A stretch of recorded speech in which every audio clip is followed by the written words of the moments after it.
सभी दोस्तों को मेरा नमस्कार। दोस्तों, आज जो केमिस्ट्री की सीरीज चल रही है रेलवे के लिए, उसकी वीडियो नंबर 3 है।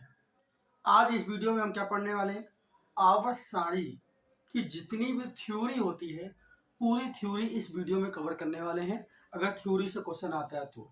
इसके पहले 2 वीडियो मैं बता चुका हूँ, पूरी आपको पीरियोडिक टेबल याद करवा दी है।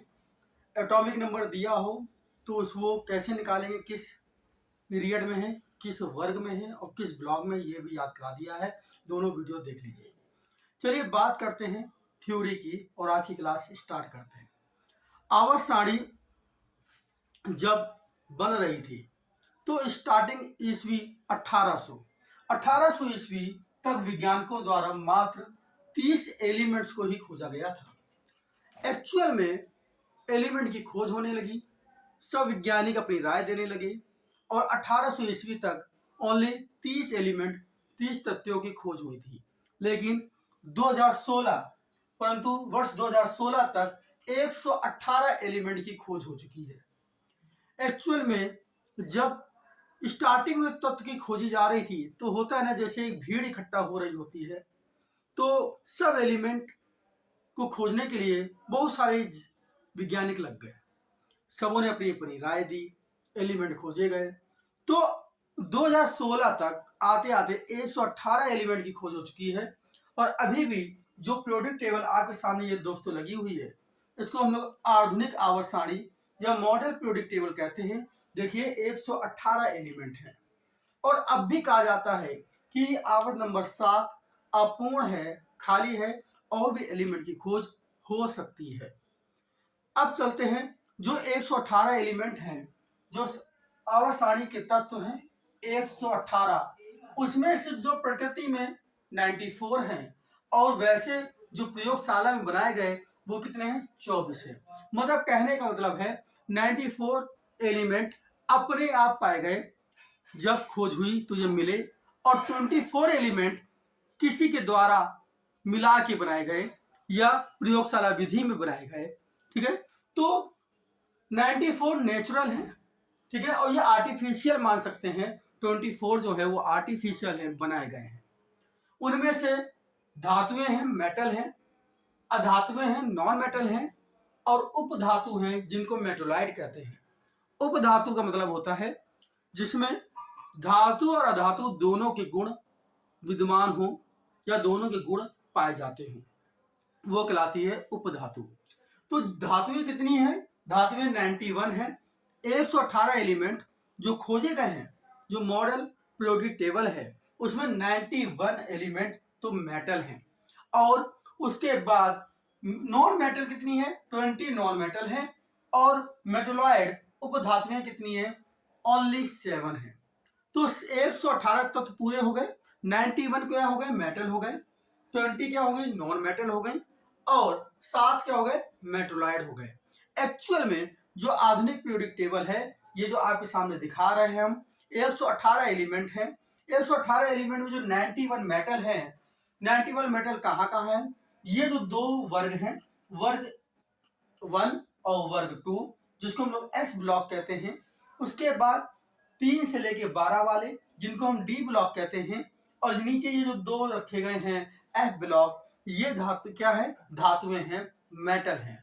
और उसके बाद 13 से लेके 18 वर्ग में आपको मेटल, नॉन मेटल और मेटोलाइड तीनों मिलते हैं।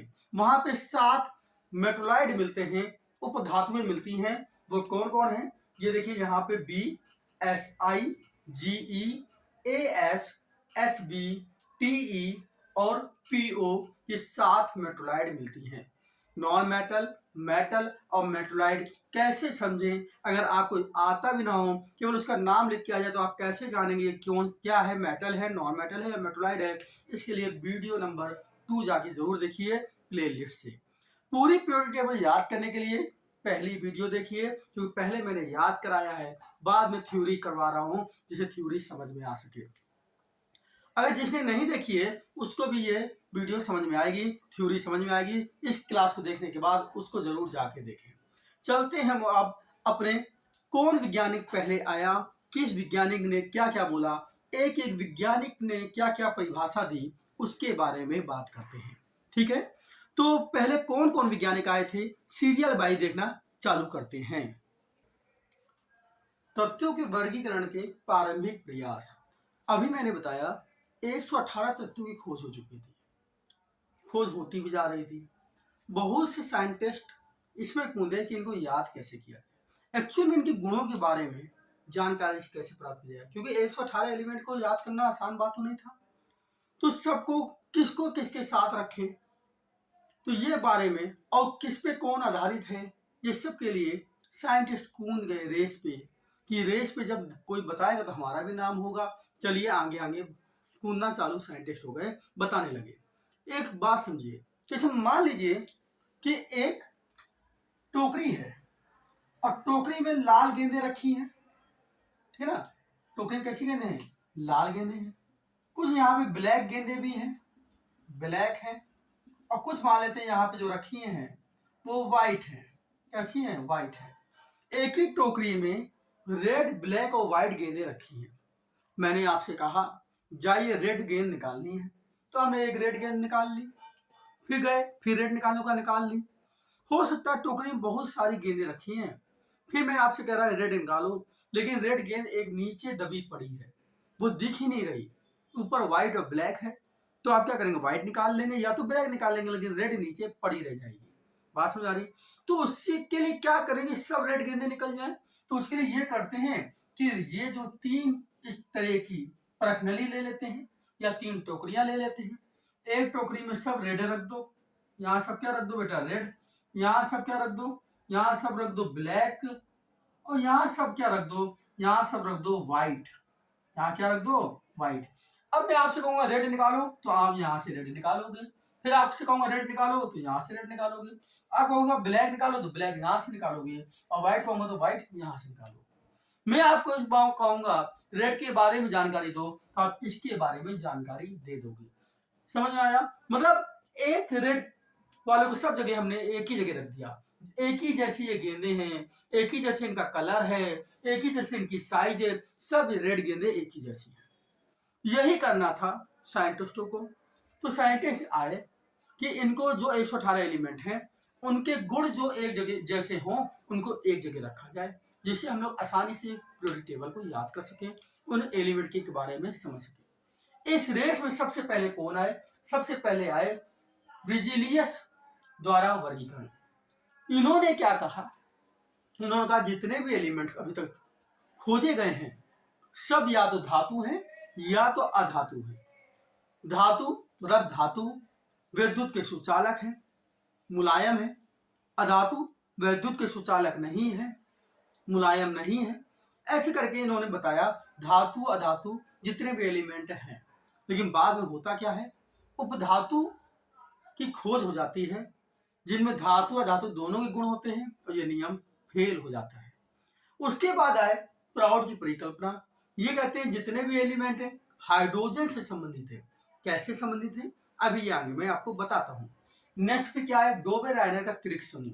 त्रिक समूह इन्होंने तीन तीन एलिमेंट लिए और एक समूह बनाया, उसके बारे में बहुत अच्छी जानकारी दी, और ये नियम इनका चला भी, लेकिन आगे जाके ये भी फेल होता है, इसको भी समझेंगे क्यों फेल होता है। फिर आए ड्यूमा की सजाती श्रेणी। ड्यूमा साइंटिस्ट जो थे उन्होंने भी एक सीरीज बनाई, कहते हैं ऐसे पढ़ेंगे तो सबों के गुण इनसे मिलते हैं, लेकिन चल के आगे ये सीरीज भी क्या हो जाती है, फेल हो जाती है।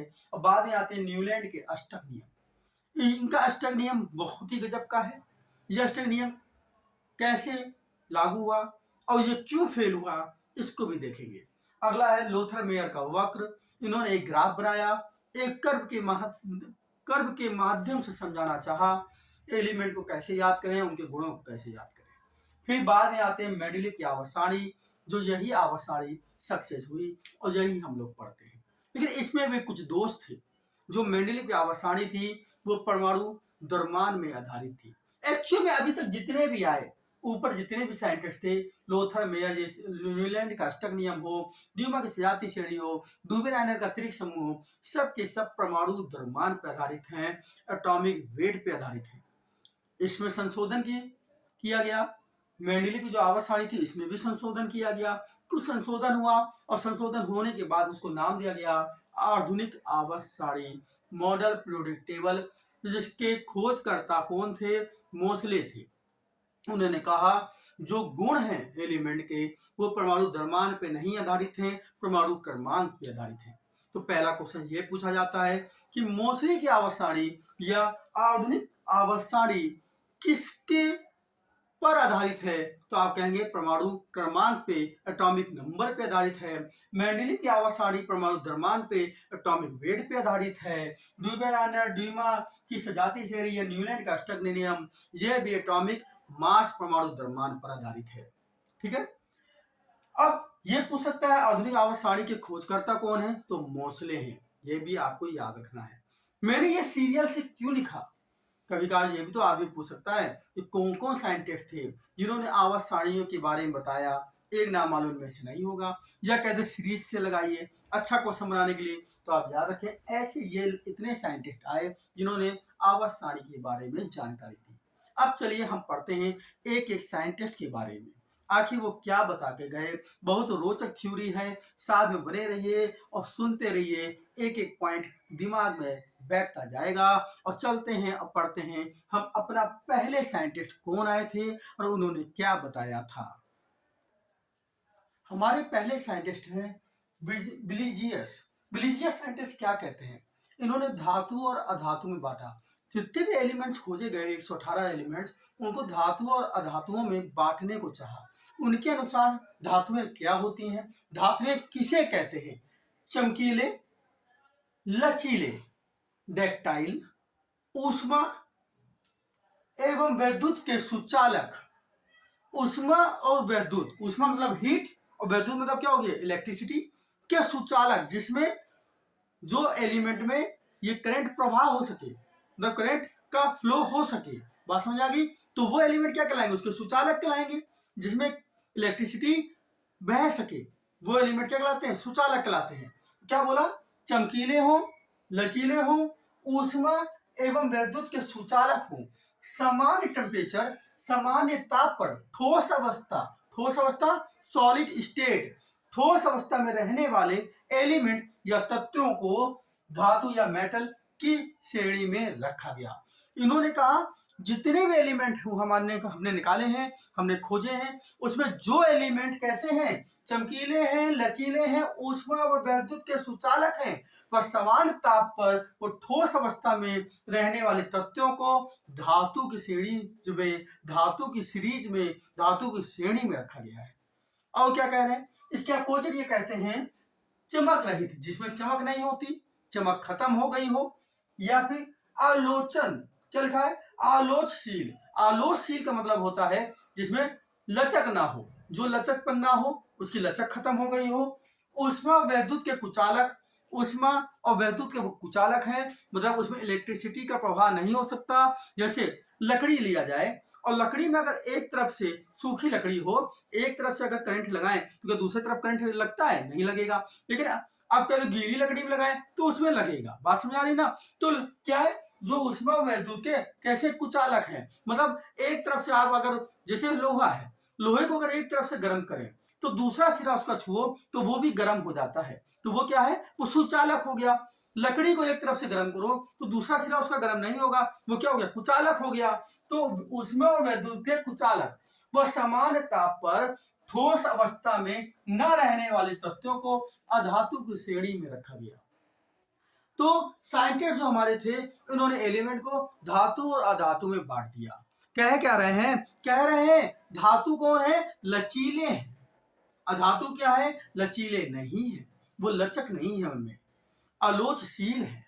बात में आ रही? और फिर क्या कह रहे हैं कि धातु क्या है? चमकीले हैं। अधातु का चमकपन खत्म हो गया। नौकरी मिल जाए तो चमकपन आ जाएगा, और नौकरी नहीं मिल रही है तो चमकपन क्या हो रहा है? खत्म हो रहा है ना। धीरे धीरे चमकपन क्या होता जाएगा? खत्म। मेहनत करिए और जल्दी से नौकरी लीजिए, साइंस पढ़ते रहिए, पूरी साइंस ऐसे ही पढ़ाई जाएगी। तो धातु क्या हो गए? एक तरफ धातु कैसे हो गए? लचीले हो गए। अधातु क्या है? लचीले नहीं है। धातु क्या हो गई? धातु चमकशील है, चमक है। अधातु में चमक नहीं है। धातु क्या है? वैद्युत के और ऊष्मा के सुचालक है। अधातु क्या है? वैद्युत और ऊष्मा के सुचालक नहीं है। धातुएं क्या है? सॉलिड अवस्था में पाई जा रही है। सॉलिड अवस्था में जो होती हैं, जो पाई जाती हैं, उन्हें किसमें? धातु में रखा गया। जो सॉलिड अवस्था में नहीं है उन्हें क्या रखा गया? अधातु में रखा गया।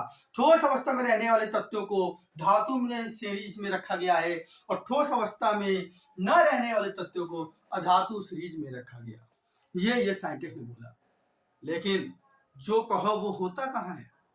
आगे चल के एक एलिमेंट ऐसे खोज निकल आए जिनमें धातु के गुण भी थे, अधातु के गुण भी थे। कुछ धातु के गुण मिल रहे हैं, कुछ अधातु के गुण मिल रहे हैं। कहने का मतलब उनमें चमक नहीं है। उनमें चमक नहीं है। चमक नहीं है तो मतलब क्या होगा? अधातु होगा, नॉन मेटल होगा।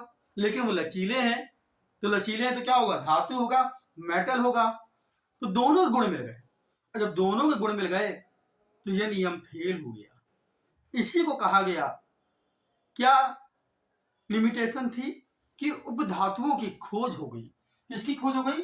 धातु अधातु वर्गीकरण की सीमाएं, limitations of metal and non metal classifications. पहला है उपधातुओं की खोज। उपधातुओं की खोज हो गई। उपधातु वो जिनमें धातु और अधातु दोनों के गुण क्या थे? विद्यमान थे। दूसरा भी एक इनकी लिमिटेशन थी, दूसरा भी अपवाद था। क्या इन्होंने नहीं बता पाए? अधिक सक्रिय, मोर एक्टिव धातुएं हो, मेटल या नॉन मेटल हो, उनके विषय में स्पष्ट जानकारी नहीं दे पाए। अधिक सक्रिय का मतलब जो बहुत जल्दी रिएक्शन कर जाती है, जो बहुत जल्दी क्या कर जाती है? रिएक्शन कर जाती हैं। वैसी मेटल और नॉन मेटल के बारे में वो सही से जानकारी नहीं दे पाए और ये नियम वहां जाके क्या हो जाता है? फेल हो जाता है। आपको पहला नियम समझ में आ गया है। चलिए अब चलते हैं हम अपने दूसरे नियम की तरफ। दूसरी परिकल्पना है प्राउड की परिकल्पना। आखिर प्राउड ने क्या कहा? प्राउड कहते हैं जितने भी तत्व हैं उनके परमाणु भार, याद रखिए परमाणु भार, एटॉमिक मास की बात हो रही है। एक परमाणु भार होता है, एक परमाणु क्रमांक होता है। तो परमाणु क्रमांक मतलब एटॉमिक नंबर, परमाणु भार एटॉमिक मास। तो एटॉमिक मास की बात हो रही है, किसकी हो रही है? परमाणु भार। क्या सभी तत्व के परमाणु भार हाइड्रोजन के परमाणु भार के सरल गुणक, सरल गुणक है। सरल गुणक मतलब मल्टीपल है उसके। कहने का मतलब है अगर मेरी एज 10 है तो मैं कह रहा आपकी एज मेरी मल्टीपल में है, मतलब मेरी एक गुना तो 10 ही होगी आपकी। 10 इंटू 1 करोगे क्या आएगा? 10 आएगा। मेरी 2 गुना है, ट्वाइस डबल है, तो क्या होगा? 10 गुणे 2 करोगे क्या आएगा? 20 आएगी। मेरी 3 गुना है तो आपकी एज क्या होगी? 30 गुनी होगी, मतलब 30 हो जाएगी। मेरी 4 गुनी है तो आपकी एज 40 हो जाएगी। समझ में आ रहा? तो वही कह रहा जितने भी एलिमेंट मिले हैं उनके सब के परमाणु भार हाइड्रोजन के परमाणु भार के मल्टीपल हैं। ये किसने कहा? प्राउड ने कहा। अब हाइड्रोजन का परमाणु भार होता कितना है? हाइड्रोजन का परमाणु भार 1 होता है। इस तरह से अगर कार्बन की बात करें तो कार्बन का परमाणु भार क्या था? 12 होता है। तो इसकी मल्टीपल हो गया, 1 का 12 गुना 12 हो गया। बात समझ आई? इसी तरह से इन्होंने कहा कि सभी के परमाणु भार हाइड्रोजन के परमाणु भार के क्या होते हैं? मल्टीपल होते हैं, सरल गुणक होते हैं। अतः सभी तत्व हाइड्रोजन के परमाणु भार से मिलकर बने हैं, ये इन्होंने कहा। बट आगे चल के हुआ क्या बेटा? आगे चल के कुछ एलिमेंट ऐसे मिले जिनके परमाणु भार पॉइंटों में आना चालू हो गए। जिनके परमाणु भार क्या है? पॉइंटों में आ गए। क्लोरीन 35.5। अब हाइड्रोजन को तो 1 होता है, तो अगर उसका गुणक बोलते तो 35 गुना होना चाहिए था, 35 होता, लेकिन 35.5। और भी बहुतों के पॉइंटों में आ गया, 18.32 ऐसे करके आना चालू हो गए। कहने का मतलब हुआ इसकी लिमिटेशन क्या हो गई? बाद में पता चला कि सभी तत्वों के परमाणु भार पूर्णांकों में नहीं होते हैं। सभी तत्वों के परमाणु भार जो हैं वो पूर्णांकों में भी नहीं होते हैं। कुछ के परमाणु भार डेसिमल में भी मिलना चालू हो गए, मतलब दशमलव में मिलना चालू हो गए। 35.5 मिल गया, और भी ऐसे बहुत पॉइंट में मिल गए। तो ये नियम भी जाके आगे क्या हो गया? फेल हो गया। और प्राउड की परिकल्पना यहीं पे खत्म हो जाती है। फिर आते हैं हमारे तीसरे साइंटिस्ट, अपना तीसरे साइंटिस्ट जो अपनी विचारधारा रखते हैं और देखते हैं उनकी विचारधारा क्या है। तीसरे वैज्ञानिक की विचारधारा ये है, और तीसरे वैज्ञानिक है कौन? डोबे रायनर। डोबे रायनर क्या कहते हैं, अगर तीन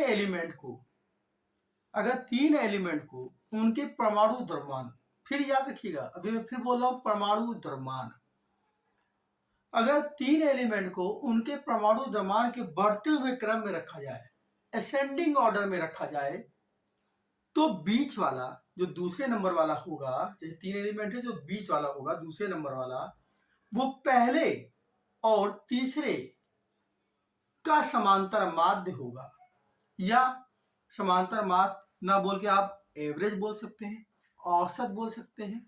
मतलब इन दोनों को जोड़ा जाए, पहले और तीसरे के परमाणु भार को जोड़ा जाए और 2 से भाग दे दिया जाए। एवरेज कैसे निकालोगे? एवरेज क्या होता है? औसत बराबर होता है कुल योग बटे कुल संख्या या कुल पद। तो एवरेज निकालना है तो पहला और दूसरे को जोड़ेंगे, तो पहले दूसरे का एवरेज कैसे निकलेगा? 2 पद हैं तो बट्टे में कितने का भाग? 2 का भाग, और 2 का ऊपर परमाणु भार। ठीक है, तो परमाणु भार या परमाणु द्रव्यमान जो भी बोले, तो ये क्या है? एटॉमिक मास है। एक्चुअल में अभी तक जो हमने पढ़ी, अभी हम क्या पढ़ रहे हैं? डोबे रायनर, और उसके पहले हम पढ़ के आए थे प्राउड की परिकल्पना। दोनों परमाणु भार पर आधारित है, परमाणु भार एटॉमिक मास पर आधारित है। बात समझ आ रही होगी। अब है क्या, देखते हैं डोबे रायनर क्या बोले, मैंने आपको समझाया है, एक बार थ्योरी देखते हैं। वुल्फगैंग डोबे रायनर के अनुसार समूह के तत्वों को उनके परमाणु द्रव्यमानों, परमाणु द्रव्यमान मतलब एटॉमिक मास, परमाणु द्रव्यमान का मतलब क्या है? एटॉमिक मास, उनके परमाणु द्रव्यमानों की आरोही क्रम में व्यवस्थित करने पर, आरोही क्रम का मतलब असेंडिंग ऑर्डर, बढ़ते हुए क्रम पे, आरोही क्रम में रखने पर मध्य में स्थित तत्व का परमाणु द्रव्यमान जो बीच में आएगा उसका परमाणु द्रव्यमान मतलब एटॉमिक मास पहले व तीसरे के एटॉमिक मास का लगभग, लगभग भी लिखा हुआ है क्या, का लगभग औसत होता है, एवरेज होता है। तो डोबे रायनर का त्रिक समूह समझ में आ गया होगा। डोबे रायनर के अनुसार अगर तीन एलिमेंट को उनके एटॉमिक मास के अनुसार असेंडिंग ऑर्डर में रखा जाए तो बीच वाला एलिमेंट पहले व तीसरे के एलिमेंट का एवरेज होता है। एग्जाम्पल देखते हैं। पहले यहां पर है लिथियम, सोडियम और पोटेशियम। लिथियम का एटॉमिक मास 7 और इसका एटॉमिक मास कितना? 39। दोनों को जोड़ा गया, 7 प्लस 39, 39 पे 7 को जोड़ेंगे कितना आ जाएगा? 46 आ जाएगा, और 2 का भाग दे दिया तो 46 में अगर 2 का भाग दे देंगे तो 23 आ जाएगा। तो देखिए दोनों को जोड़ के जब 2 का भाग दिया तो सोडियम का कितना आ गया? 23। ये सोडियम है, इसका परमाणु द्रव्यमान एटॉमिक मास लिथियम और पोटेशियम के एटॉमिक मासों का एवरेज है। बात समझ आया? बिल्कुल सही रूल था यहां तक। अगले में इन्होंने करके दिखाया, Ca कैल्शियम, Sr और Ba। कैल्शियम का 40 और Ba का 137, जब इन दोनों को जोड़ के 40 प्लस 137 को जोड़ के 2 का भाग दिया तो वो 88 के आसपास आया, तो लिखा भी है लगभग एवरेज, तो 88 के आसपास आया। इसी तरह से क्लोरीन, ब्रोमीन और आयोडीन, क्लोरीन का 35.45 और इसके 126.9 को जोड़ के जब 2 का भाग दिया तो 80 के आसपास ब्रोमीन का एटॉमिक मास आया। यहां तक तो इनका नियम लगा कि सही था, और ये नियम चल भी सही रहा था, धीरे धीरे ये आगे बढ़ रहा था और ये नियम सही चल रहा था। लेकिन अचानक कुछ ऐसा हुआ कि नियम में फेल हो गया। हुआ क्या ऐसा, ये देखते हैं। हुआ ये कि भिन्न भिन्न गुणों वाले तत्वों को एक ही त्रिक समूह में रख दिया गया। जैसे इनको अपना नियम सिद्ध करना था कि हम सही हैं, तो इन्होंने कार्बन लिया, नाइट्रोजन लिया और ऑक्सीजन लिया। कार्बन का परमाणु द्रव्यमान 12 होता है, ऑक्सीजन का एटॉमिक मास या परमाणु द्रव्यमान 16 होता है, और 16 में 12 को जोड़ेंगे तो 16 प्लस 12 16 और 12 कितना होता है बेटा 28, और 2 का भाग देंगे तो आएगा 14, जो कि नाइट्रोजन का निकल आएगा। तो इन्होंने ये कहा कि एक समूह बनाएंगे हम, वो कार्बन, नाइट्रोजन और ऑक्सीजन का होगा, और जब कार्बन और ऑक्सीजन के एटॉमिक मास का एवरेज निकालेंगे तो वो नाइट्रोजन का आ जाएगा। चलिए आया, अच्छी बात है। बट हम कर क्या रहे थे, हम तो समूह इसलिए बना रहे थे कि एक समूह के गुण के बारे में पढ़ें तो तीनों के गुण याद हो जाए, मतलब एक समूह की प्रॉपर्टीज याद करें तो तीनों की प्रॉपर्टीज क्या हो, सेम हो। इसी के लिए तो बना रहे थे कि प्रॉपर्टीज तीनों की क्या रहेंगी, सेम रहेंगी। पर यहां तो उल्टा हो गया, नियम तो लगाया लेकिन तीनों के तीनों कैसे हो गए, अलग अलग गुण के हो गए, अलग अलग प्रॉपर्टीज के हो गए। तो यही तो लिखा है, भिन्न भिन्न गुणों वाले तत्वों को एक ही त्रिक समूह में रख दिया गया। इनकी क्वालिटी अलग अलग थी, इनके गुण क्या थे, अलग अलग थे।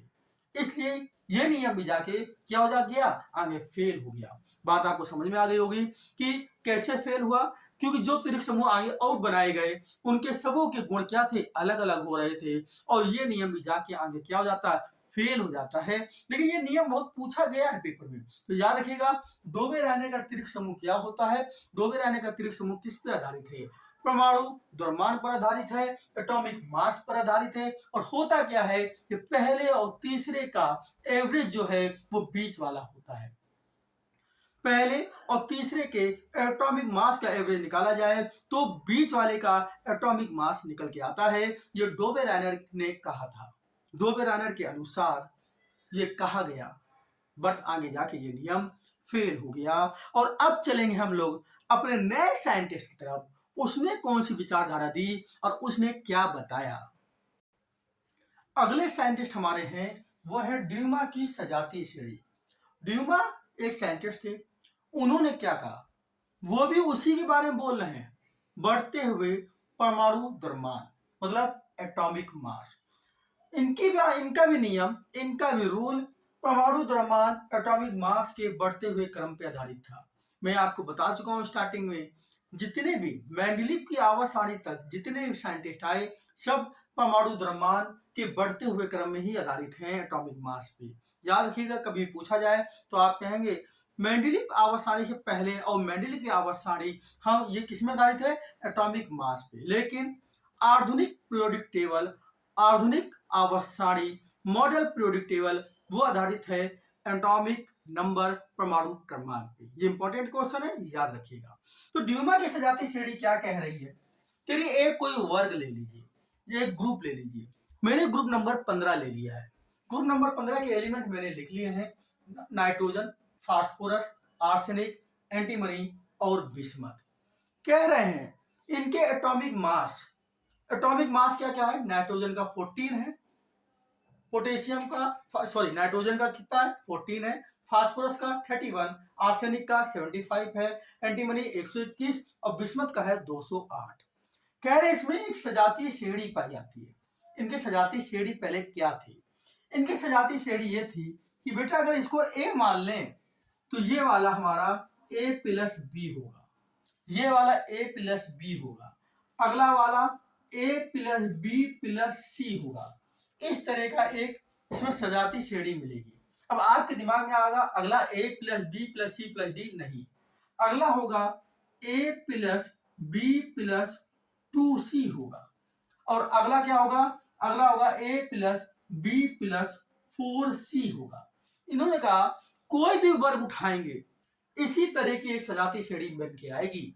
a अगले में a प्लस बी, अगले में a प्लस बी प्लस सी, अगला a plus B plus 2c और अगला a plus B plus 4c।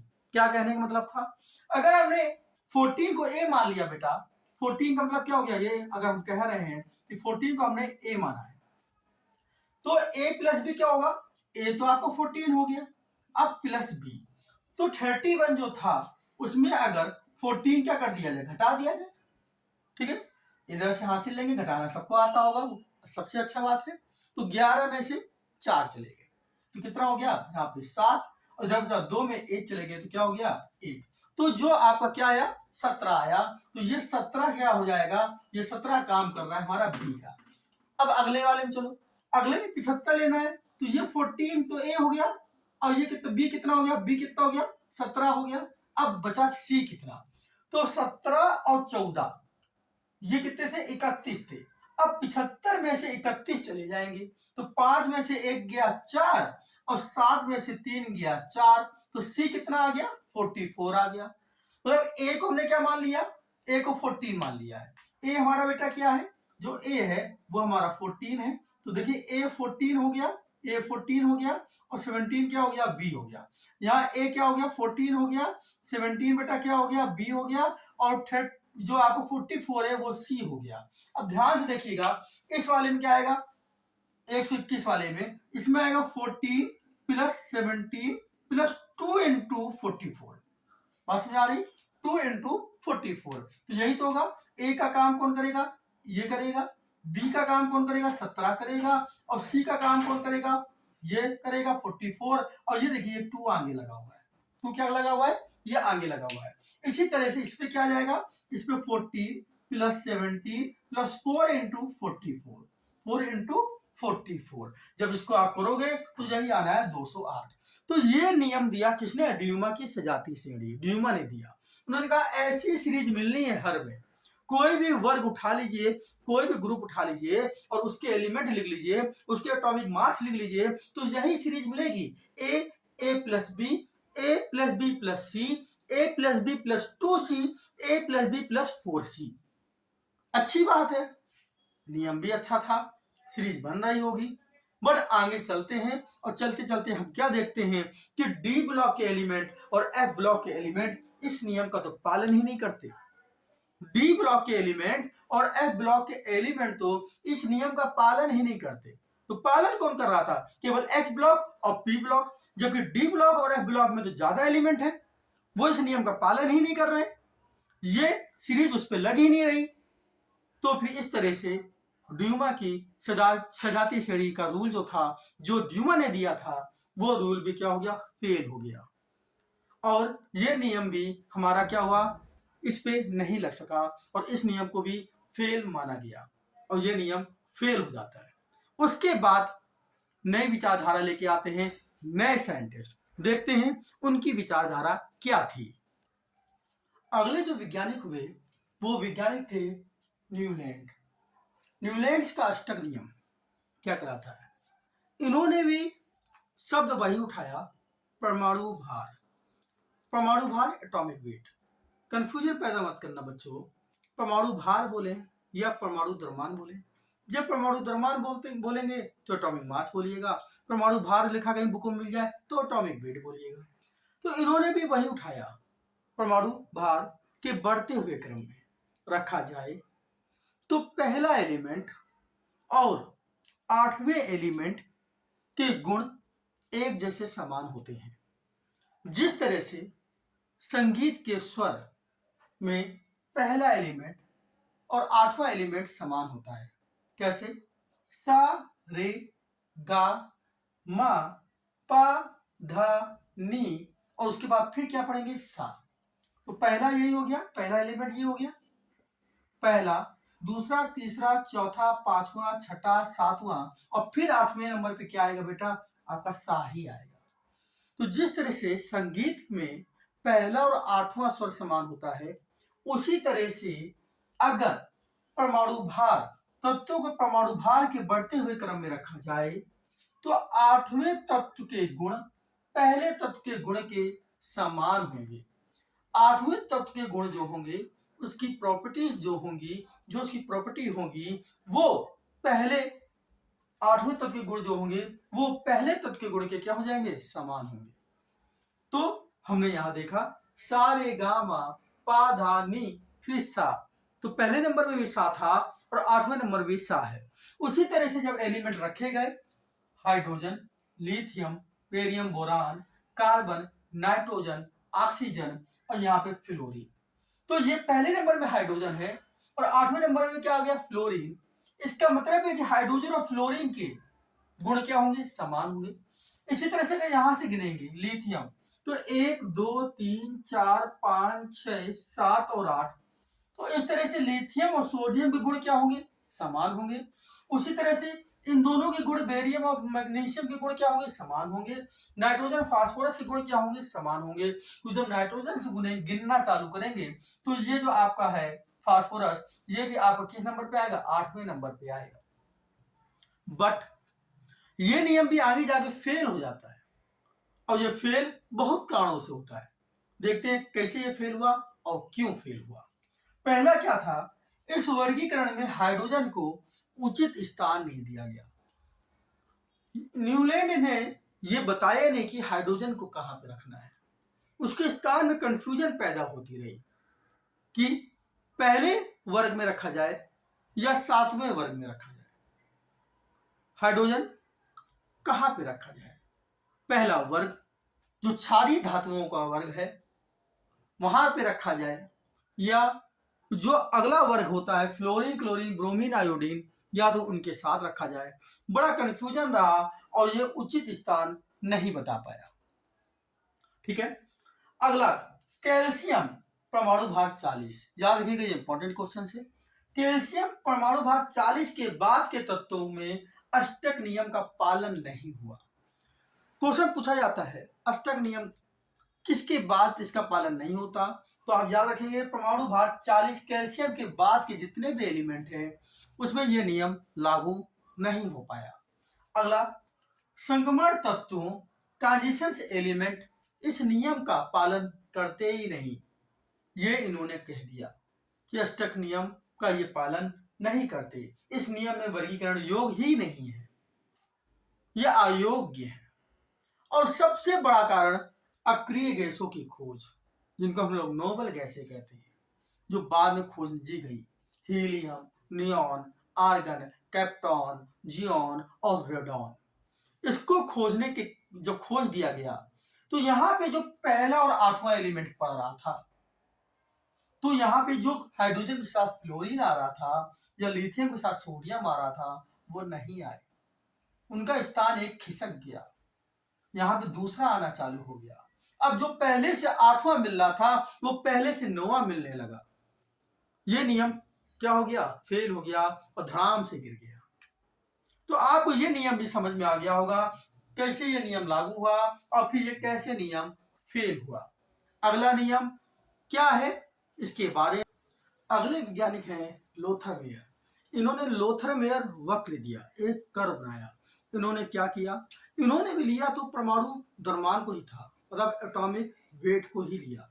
परमाणु द्रव्यमान बोले या परमाणु भार बोले, इन्होंने एटॉमिक वेट, लेकिन एटॉमिक वेट के साथ इन्होंने एटॉमिक वॉल्यूम को लिया और एटॉमिक वॉल्यूम और एटॉमिक वेट में एक कर्व बनाया, एक वक्र बनाया, एक ग्राफ बनाया। ग्राफ में इन्होंने क्या समझाया, देखिए ये पूरा ग्राफ आपके सामने बना हुआ है, लोथरमेयर वक्र। क्या बताया, जो हॉरिजॉन्टल लाइन है यहाँ पे इन्होंने एटॉमिक वेट लिए और जो वर्टिकल लाइन है यहाँ पे एटॉमिक वॉल्यूम लिया। वॉल्यूम भी किसमें लिया, सेंटीमीटर क्यूब में, कि वॉल्यूम का जो सूत्र होता है या फॉर्मूला होता है वो क्या होता है, मीटर क्यूब, अगर मीटर में ले रहे हैं वरना सेंटीमीटर क्यूब, भुजा का क्यूब। तो इन्होंने जो लिया वो क्या लिया, इधर एटॉमिक वॉल्यूम ले रखा है, इधर एटॉमिक वेट ले रखा है।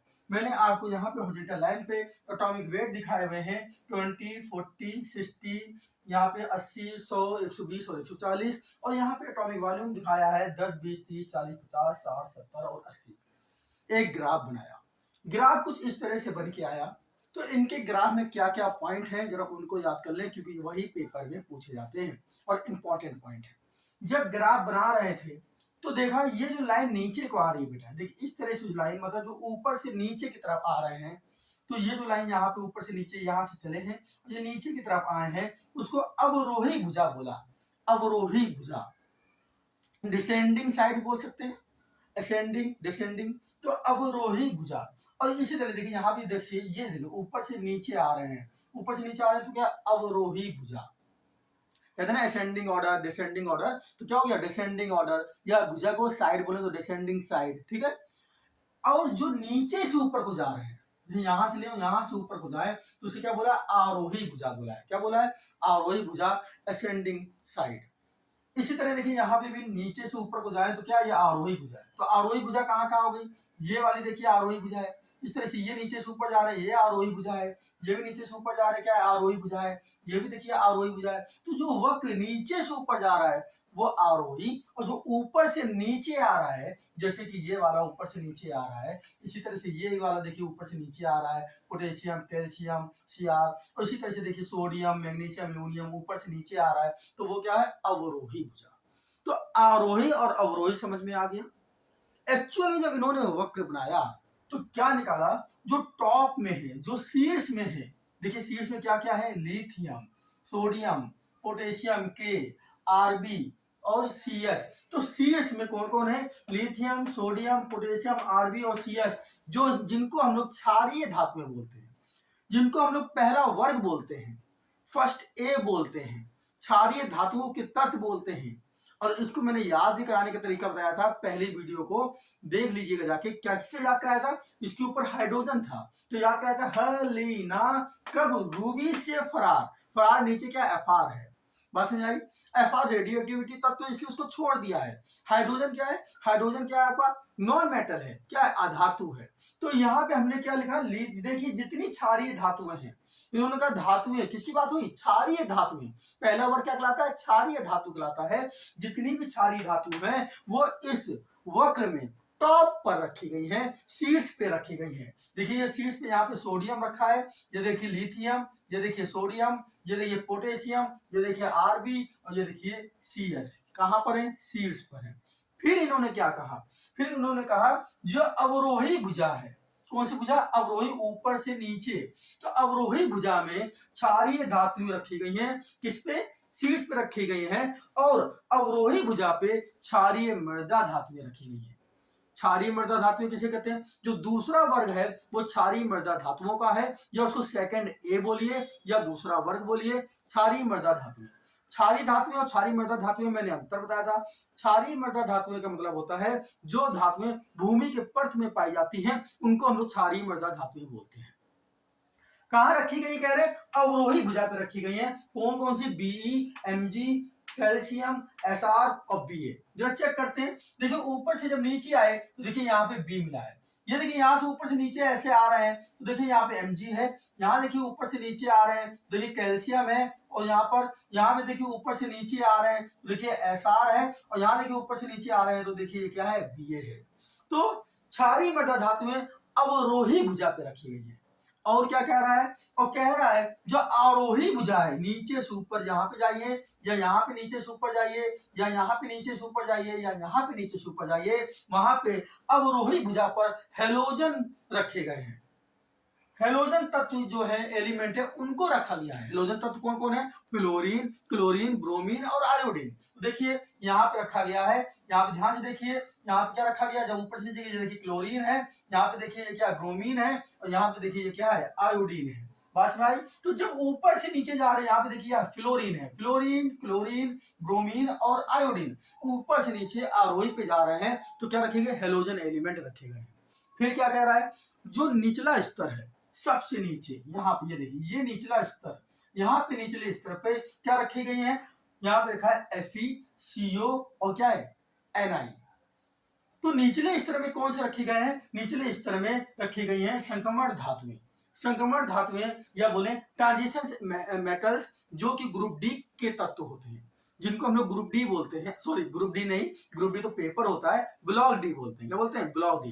पीरियोडिक टेबल को 4 ब्लॉकों में बांटा गया है, S block, P block, D block और एफ ब्लॉक। तो क्या बोलते हैं उसको, ब्लॉक डी बोलते हैं। एक्चुअल में पेपर याद आ गया रेलवे का, ग्रुप डी, ठीक है, तो ग्रुप डी नहीं, ब्लॉक डी बोलते हैं। ये सब जितनी आनी पेपर में ही आना है, रेलवे का ही मैटर पढ़ाया जा रहा है। आरपीएफ हो या एनटीपीसी हो या फिर आपका क्या हो, ग्रुप डी हो, ठीक है, या एएलपी हो, एएलपी के लिए बहुत इंपॉर्टेंट है, सब इसी में आना है। तो यहाँ क्या हो गया, नीचे क्या रखी गई है, जितनी भी धातुएं हैं ब्लॉक डी वाली वो नीचे रखी गई है, FeCO और Na। ये क्या है, ये CO का मतलब क्या है, कोबाल्ट है, Na का मतलब क्या है, निकिल है। आपको याद होंगी सब, ये याद करा चुका हूं मैं। तो क्या क्या पूछा गया इसमें, लोथर-मेयर वक्र क्या क्या बोलता है। लोथर-मेयर वक्र बोलता है बेटा कि लोथर-मेयर वक्र में हमने एटॉमिक वेट और एटॉमिक वॉल्यूम के में एक वक्र बनाया।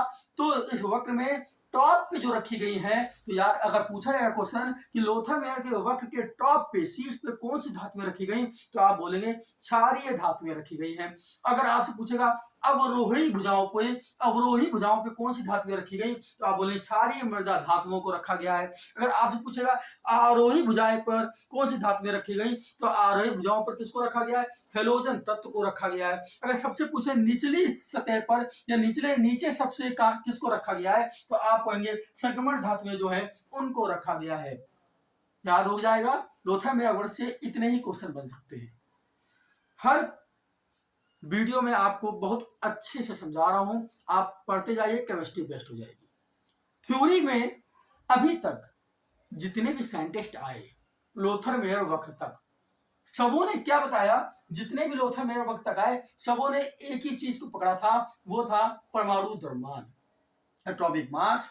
अगर परमाणु भार बोलो तो एटॉमिक वेट। अब इसके बाद क्योंकि ये भी जो थे लोथर मेयर वक्र, ये सबको नहीं बता पाए, ये सबके बारे में नॉलेज नहीं दे पाए। कुछ एलिमेंट ऐसे थे जो उनका स्थान ये सही से नहीं रख पाए, नियॉन गैसें, अक्रिय गैसें और भी बहुत सारी, जिनके बारे में पूरी जानकारी नहीं मिल पाई, और ये नियम भी क्या हो जाता है बेटा, फेल हो जाता है। और इसके बाद अगले साइंटिस्ट जो आते हैं, जिनकी पीरियोडिक टेबल हम लोग पढ़ते हैं, आप जानते हैं उनका नाम क्या है, उनका नाम है मेंडलीव। तो अगला नियम जो हम पढ़ने जा रहे हैं वो पढ़ने है मेंडलीव का नियम। इसके पहले किसी को अगर इसकी शॉर्ट स्क्रीन लेनी हो तो शॉर्ट स्क्रीन ले ले। चलिए चलते हैं, अब अगला नियम हम पढ़ने जा रहे हैं, मेंडलीव का नियम क्या होता है। अगला नियम है वो है मेंडलीव की आवर्त सारणी। यही आवर्त सारणी जो है हमारी लागू हुई और अभी तक चल रही है, लेकिन इसमें संशोधन करके आधुनिक मेंडलीव आवर्त सारणी भी आई है, जो अभी आगे पढ़ाई जाएगी। मेंडलीव की आवर्त सारणी पे जो साइंटिस्ट मेंडलीव थे, उन्होंने 63 तत्व 63 एलिमेंट्स को कब 1869 पे 63 एलिमेंट्स को उन्होंने परमाणु द्रव्यमान के बढ़ते हुए क्रम पे रखा। जब परमाणु द्रव्यमान के बढ़ते हुए क्रम पे रखा तो देखा कि एक तत्व के गुण एक निश्चित अंतराल के बाद, एक निश्चित इंटरवल के बाद उस तत्व के गुण इस तत्व के गुण से क्या मिल रहे हैं, समानता मिल रही है, गुण समान मिल रहे हैं। कहने का मतलब था, मेंडलीव ने कहा अगर एलिमेंट्स को उनके परमाणु द्रव्यमान के बढ़ते हुए क्रम पे रखा जाए, आरोही क्रम पे रखा जाए, परमाणु द्रव्यमान छोटे से बड़ा, आरोही का मतलब क्या, छोटे से बड़ा। जैसे मान लीजिए किसी का परमाणु द्रव्यमान 8 है, किसी का 7 है, किसी का 10 है, तो कैसे रखेंगे, आरोही क्रम में रखेंगे, पहले 7 को, फिर 8 को, फिर 10 को, मतलब छोटे से बड़ा बढ़ते हुए क्रम में। आरोही क्रम में अगर रखा जाए, असेंडिंग ऑर्डर में रखा जाए, तो एक परमाणु के गुण, एक एलिमेंट्स के गुण, जो एक तत्व है उसके गुण एक निश्चित अंतराल के बाद, जो दूसरा एलिमेंट्स आएगा उसके गुण से क्या हो रहे थे, मिल रहे थे, समानता मिल रही थी। मेंडलीव का पूरा नाम क्या है और मेंडलीव कहाँ के वैज्ञानिक थे, ये क्वेश्चन में पूछा गया, तो याद रखिएगा मेंडलीव जो थे वो रूसी थे। क्या थे, रूस के। तो वर्ष 1869 में रूसी रसायन वैज्ञानिक, पूरा नाम क्या है इनका, पूरा नाम भी याद रखिएगा, दिमित्री, और क्या है, इवानोविच मेंडलीव।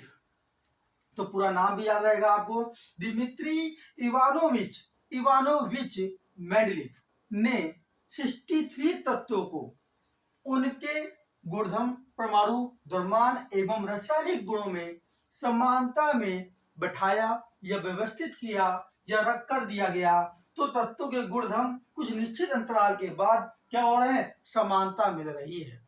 बात समझ आ गई। फिर क्या कहा गया, इसे मेंडलीव का आवर्त नियम कहा गया।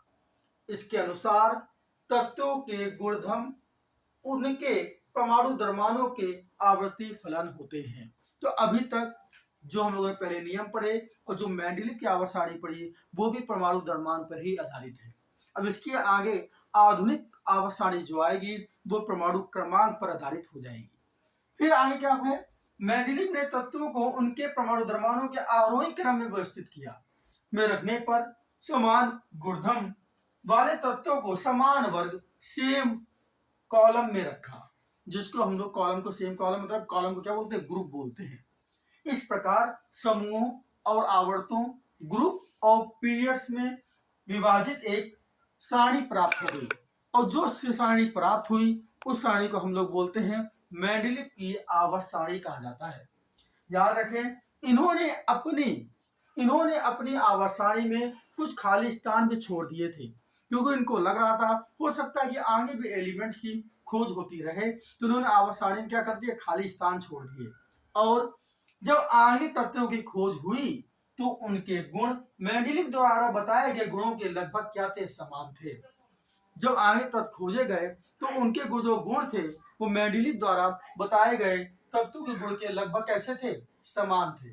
तो बात समझ में आ गया। मेंडलीव ने क्या कहा, मेंडलीव ने कहा था कि अगर हम 63 तत्वों की जो खोज हुई थी, अगर उनको उनके गुणधर्म, परमाणु द्रव्यमान व रासायनिक गुण में समानता के हिसाब से बिठाया जाए तो एक निश्चित अंतराल के बाद उनके गुणों में क्या होती है, समानता प्राप्त होती है। इसे मेंडलीव के आवर्त नियम कहा गया। किस पे आधारित है, परमाणु द्रव्यमानों पर आधारित है। अब इसमें संशोधन क्यों हुआ, संशोधन हुआ तो इसमें कुछ कमियां होंगी तभी तो संशोधन हुआ। और आधुनिक आवर्त सारणी जब मॉडल पीरियोडिक टेबल आगे आई तो इसमें क्या कमियां थी, चलो उसको देखते हैं। आखिर मेंडलीव की आवर्त सारणी में लिमिटेशंस क्या थी, ठीक है। तो अब लिमिटेशंस की बात करते हैं, इनकी कमियों की बात करते हैं।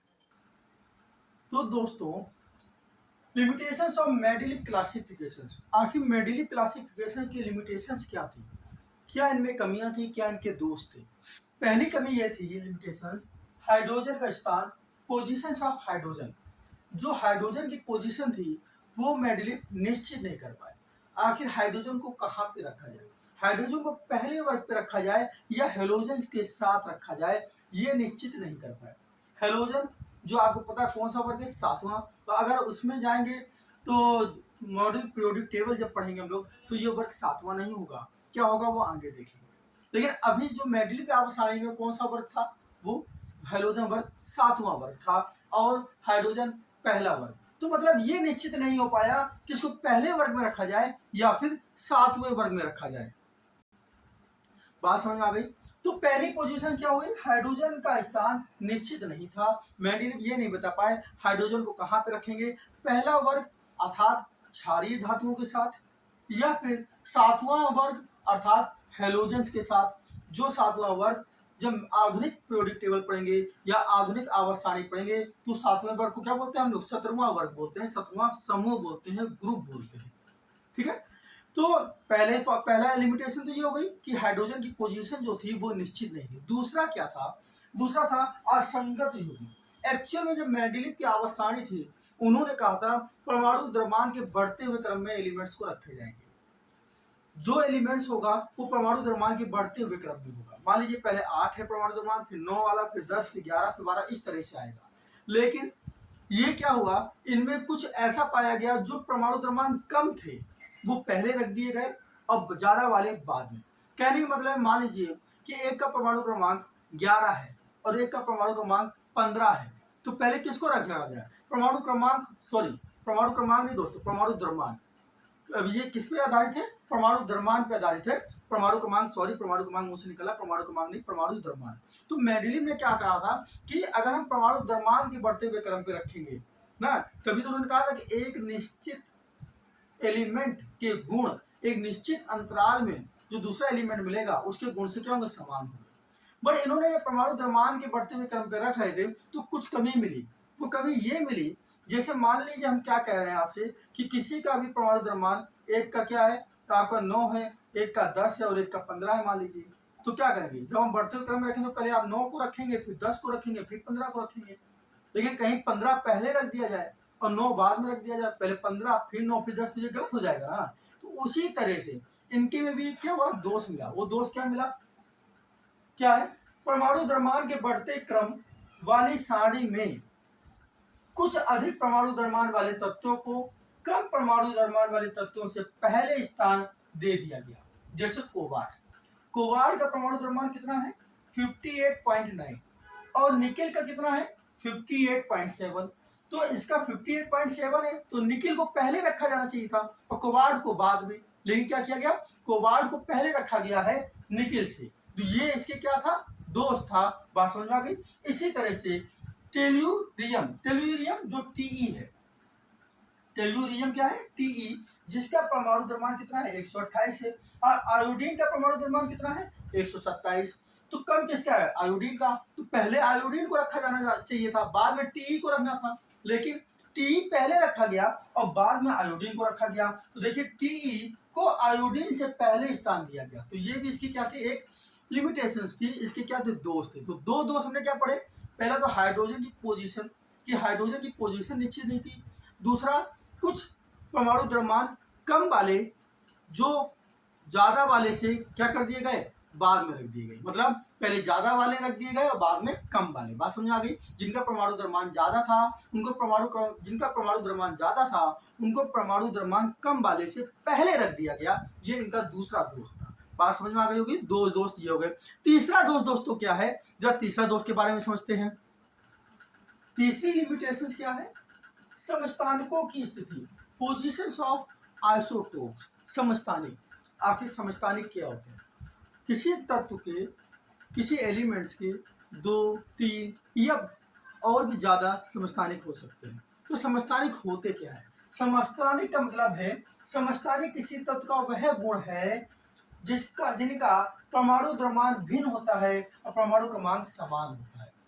एक्चुअल में समस्थानिक वो कहलाते हैं जिनके परमाणु भार क्या हो, अलग अलग हो, परमाणु द्रव्यमान क्या हो, अलग अलग हो, लेकिन परमाणु क्रमांक अर्थात एटॉमिक नंबर क्या हो, समान हो। तो एटॉमिक नंबर क्या हो, समान। जैसे हाइड्रोजन, हाइड्रोजन के 3 समस्थानिक आपने देखे होंगे, 1H1, 1H2 और 1H3। ये हाइड्रोजन के 3 समस्थानिक हैं। तो देखिए इनके एटॉमिक नंबर जो है वो 1, 1 और 1 है, लेकिन जो इनका परमाणु द्रव्यमान, जो एटॉमिक मास है वो 1, 2 और 3 है। तो क्या है, ये क्या है, हाइड्रोजन के समस्थानिक है। कितने हैं, 3 हैं। तो याद रहेगा।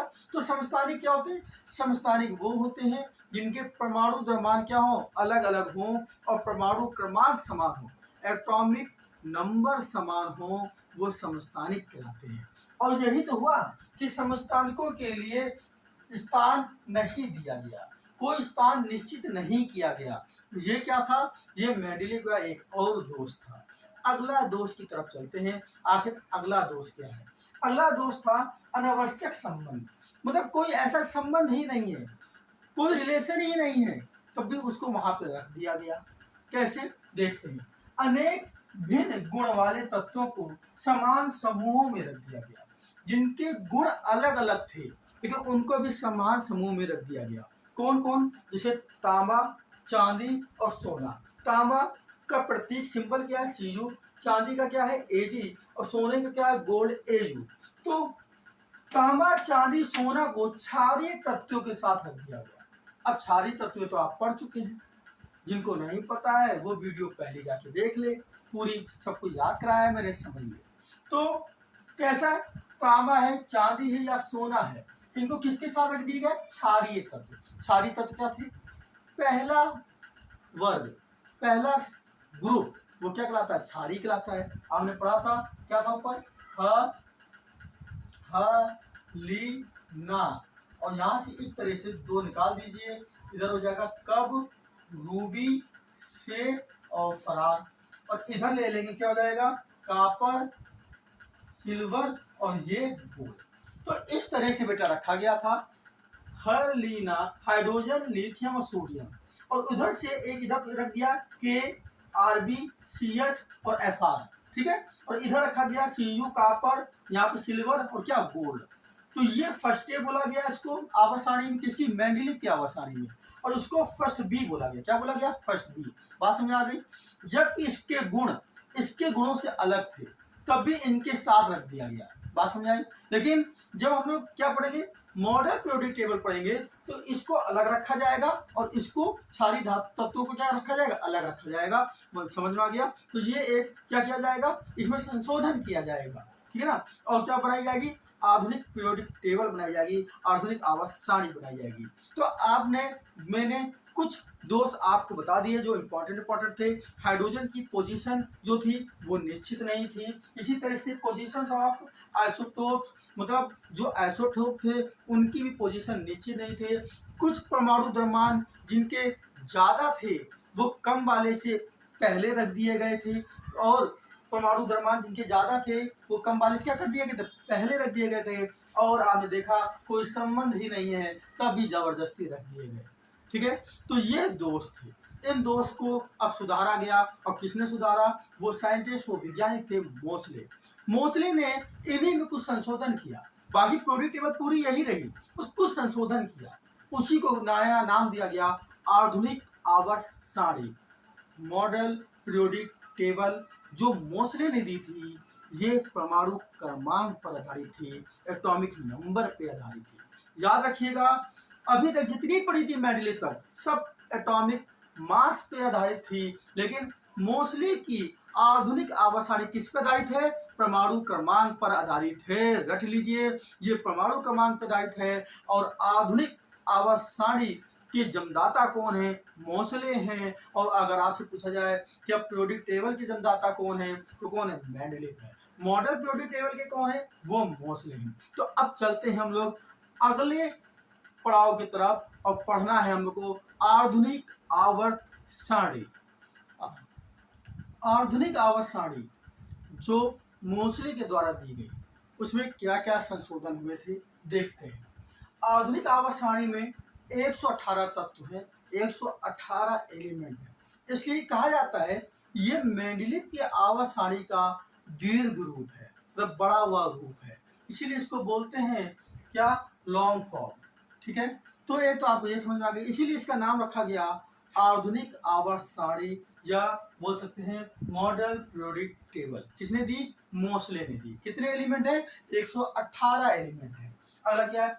7 क्षैतिज पंक्तियां, या 7 क्षैतिज पंक्तियां जिन्हें आवर्त या पीरियड कहा गया। क्षैतिज मतलब हॉरिजॉन्टल लाइंस। देखिए 7 कहाँ है? 1 2 3 4 5 6 और ये 7। तो इन 7 को क्या बोला गया? आवर्त बोला गया या पीरियड बोला गया। अगला क्या है? अगला बोला गया 18 ऊर्ध्वाधर स्तंभ या वर्टिकल लाइन, जिनको क्या बोला गया? वर्ग बोला गया, समूह बोला गया, या ग्रुप बोला गया। देखिए 18 वर्टिकल लाइंस कहाँ है? वर्टिकल कॉलम कहाँ है?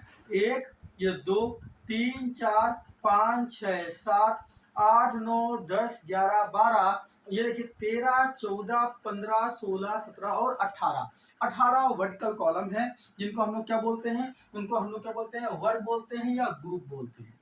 अगला पॉइंट क्या है? ऐसे तत्व जिनके परमाणु की 72 कक्षा, ऐसे एलिमेंट जिनके परमाणु की 72 कक्षा में इलेक्ट्रॉनों की संख्या समान होती है।